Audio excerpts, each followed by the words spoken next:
Bienvenidos al podcast especial sobre Semana Santa. Ahora nos toca el turno de analizar los eventos que sucedieron en el día miércoles de esta Semana Santa. Y pues los evangelios registran que tal vez los eventos más relevantes del miércoles tienen que ver con el acuerdo que hace Judas para traicionar a Jesús y un evento antes también acerca de una mujer que derramó perfume sobre Jesús.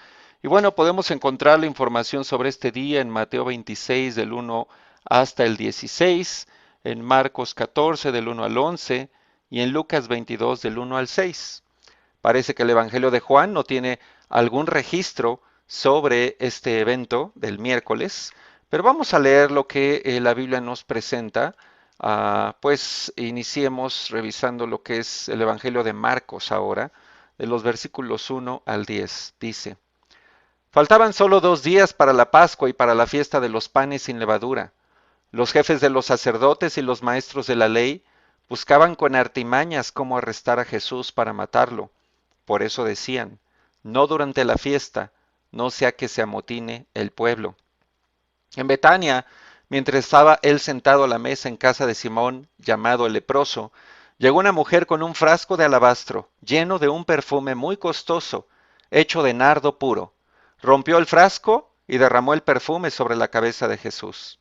Algunos de los presentes comentaban indignados, ¿para qué este desperdicio de perfume? Podía haberse vendido por muchísimo dinero para darlo a los pobres.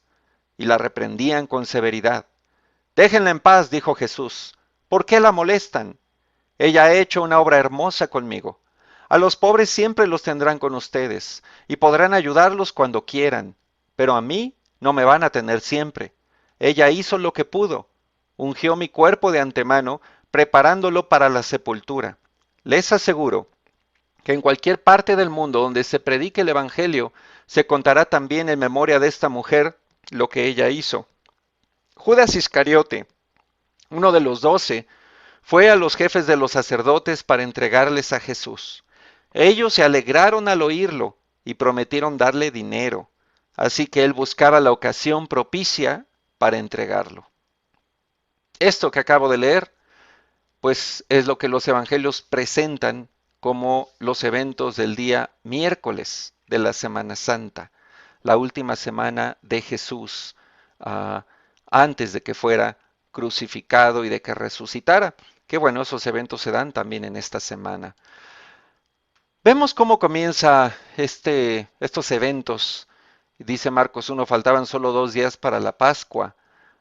En Mateo 26:1 encontramos Jesús diciéndole a sus discípulos, como ya saben, faltan 2 días para la Pascua y el Hijo del Hombre será entregado para que lo crucifiquen.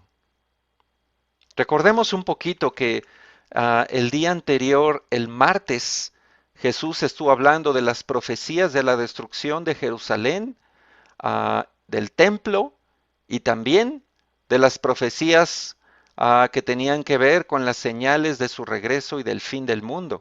Y estuvimos estudiando Mateo 24 completo y pues también mencionamos que Mateo 25 continuaba con la misma enseñanza, Jesús hablando de las parábolas de las 10 jóvenes y de las monedas de oro y las ovejas y las cabras, pues todo en el mismo contexto, del juicio final a su regreso y cómo iba a encontrar las cosas en este mundo.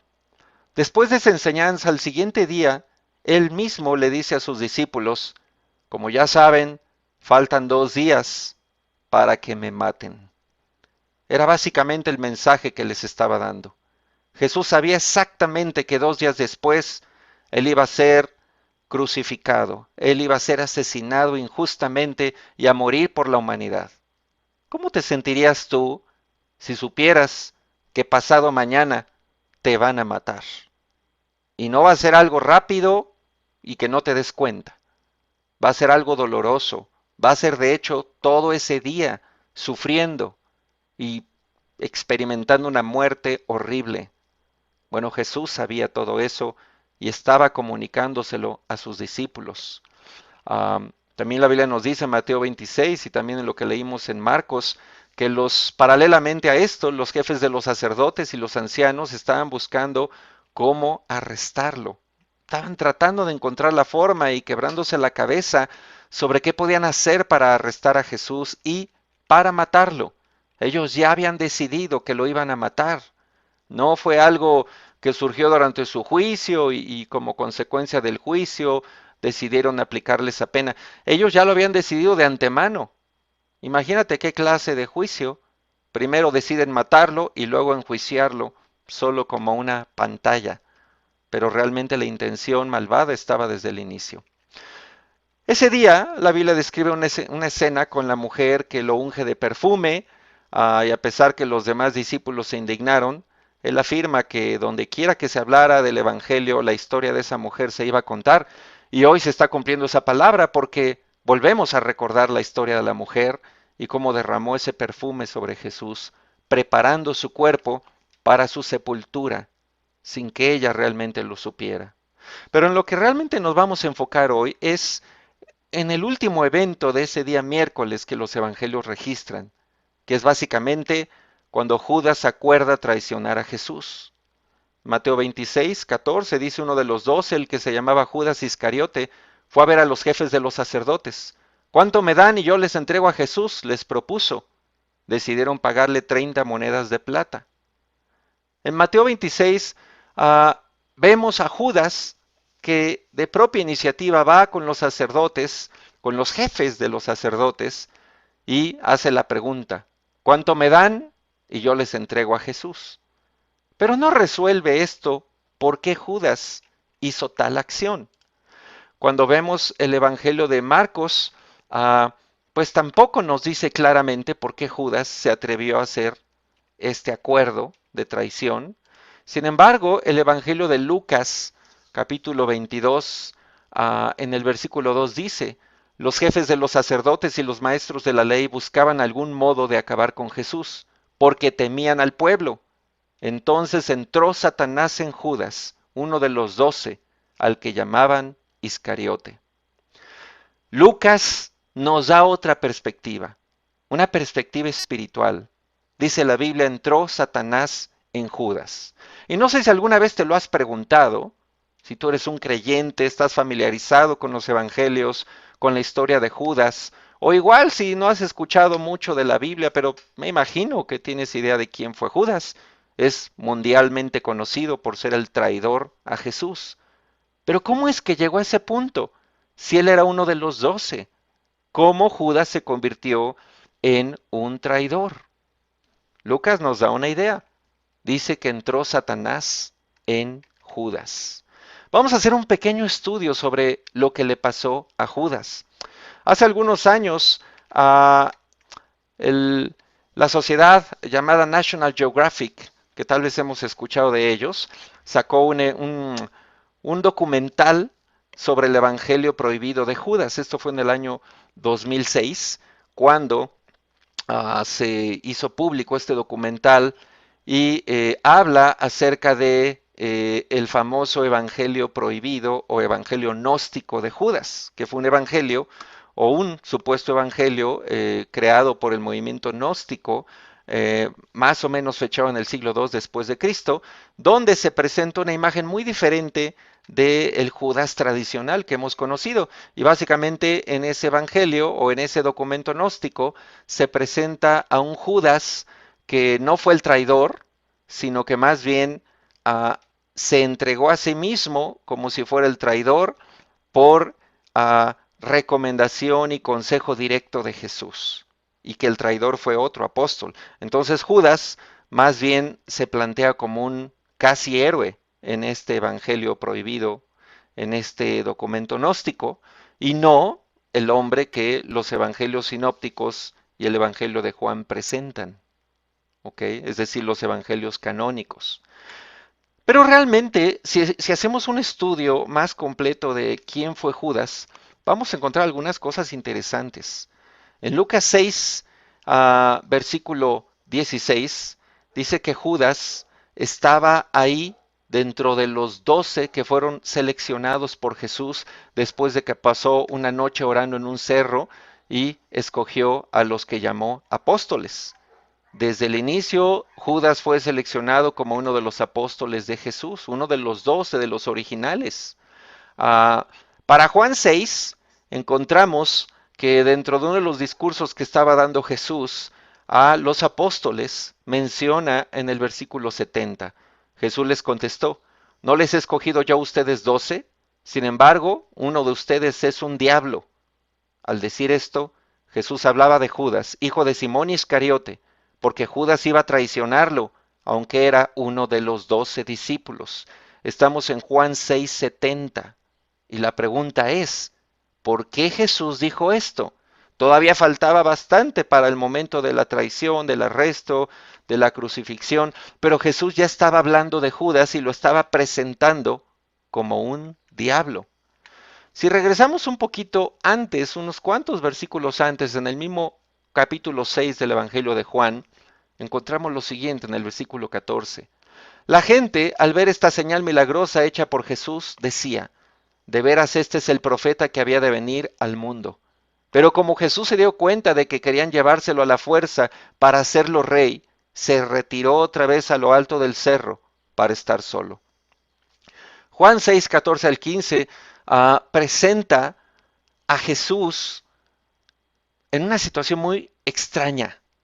La gente ya se había dado cuenta que él era el profeta que había de venir al mundo. Lo estaban reconociendo, lo estaban exaltando, pero la gente quería ver a Jesús como un rey terrenal. ¿Y eso qué implicaba?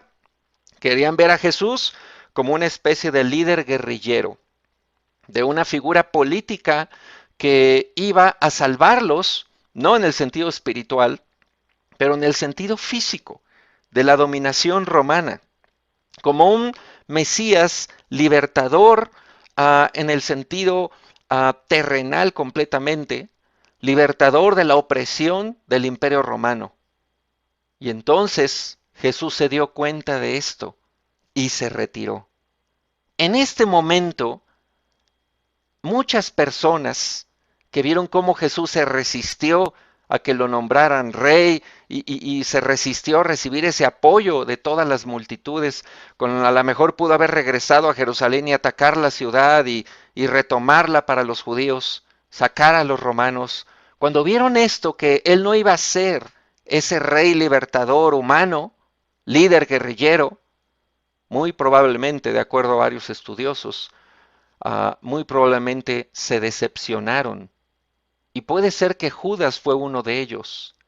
Puede ser que Judas fue uno de estos personajes que veían en Jesús un posible libertador, pero cuando vio que el mismo Jesús se estaba replegando de esa posibilidad, seguramente se decepcionó.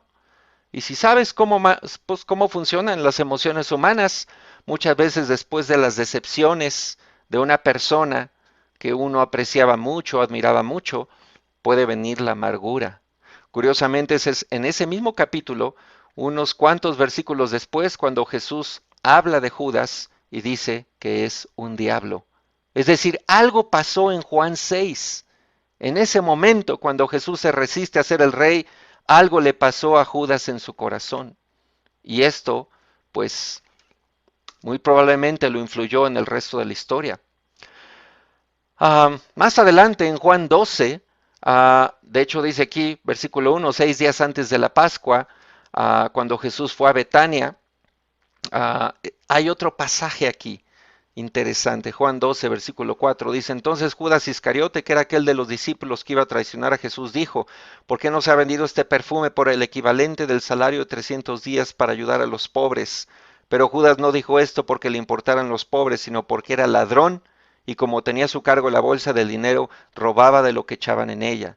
Así que aquí encontramos otro aspecto de Judas. La Biblia revela que no solamente puede ser que ya se había decepcionado de Jesús y estaba entrando amargura en su corazón, pero que además Judas tenía otra debilidad. Le gustaba el dinero y robaba de la bolsa que básicamente él estaba como el tesorero del grupo y con ese dinero a lo mejor compraban comida, se movían de aquí para allá, pero Judas robaba de eso y Jesús lo sabía. A Jesús nada se le podía ocultar. Él sabía que Judas tenía una debilidad por el dinero, pero también vio algo que le pasó al corazón de Judas. Y justamente, pues la Biblia dice, como leímos en Lucas 22, versículo 3, que Satanás entró en Judas. Y es en ese momento cuando Judas fue con los jefes de los sacerdotes y básicamente vendió a Jesús. Y recuerda la pregunta que hace Mateo, ¿cuánto me dan? Y les entrego a Jesús. Las dos cosas mezcladas, la decepción, la amargura, pero por otro lado también el amor al dinero. Y esos sentimientos pecaminosos y negativos fueron los que impulsaron a Judas a hacer esta acción, pero obviamente no estuvo solo. La Biblia registra que Satanás estaba por ahí, rondándolo. Y de esta manera también la Biblia nos muestra cómo actúa Satanás. Él está pendiente de nosotros, especialmente cuando nos empezamos a llenar de sentimientos negativos, cuando empezamos a dejar que sentimientos pecaminosos nos controlen. Llámese amargura, llámese odio, llámese resentimiento, llámese decepción, rivalidades, envidias, todos estos sentimientos que conocemos muy bien, que salen del corazón humano, cuando nos empiezan a dominar, debes entender que seguramente Satanás nos anda rondando. Y Juan 13 afirma esto, versículo 1 dice, antes de la fiesta de la Pascua, sabiendo Jesús que su hora había llegado para pasar de este mundo al Padre, habiendo amado a los suyos que estaban en el mundo, los amó hasta el fin. Y durante la cena, como ya el diablo había puesto en el corazón de Judas Iscariote, hijo de Simón, el que lo entregara, Jesús, sabiendo que el Padre había puesto todas las cosas en sus manos y que de Dios había salido y a Dios volvía, se levantó de la cena, se quitó el manto y tomando una toalla se la ciñó. Estoy adelantándome un poco a lo que va a pasar en el podcast de mañana, pero es durante la cena que dice el Evangelio de Juan que ya el diablo había puesto en el corazón de Judas la idea de entregar a Jesús. Y si recuerdas, voy a decir que esta trayectoria cronológica de cómo fue que Judas fue cambiando internamente, Juan confirma eso. A Judas se le metió el diablo. Y no fue un caso así de posesión, así tipo película de Hollywood, pero estamos viendo simplemente que el diablo vino a intensificar lo que Judas ya estaba guardando dentro de él. Y lo usó, definitivamente. Para Juan 13, en esa misma cena, dice el versículo 26, entonces Jesús respondió, es aquel a quien yo le dé el pedazo de pan que voy a mojar. Y después de mojar el pedazo de pan, lo tomó y se lo dio a Judas, hijo de Simón Iscariote. Y después de comer el pan, Satanás entró en él. Entonces Jesús le dijo, lo que vas a hacer, hazlo pronto. Fíjate lo que pasa aquí.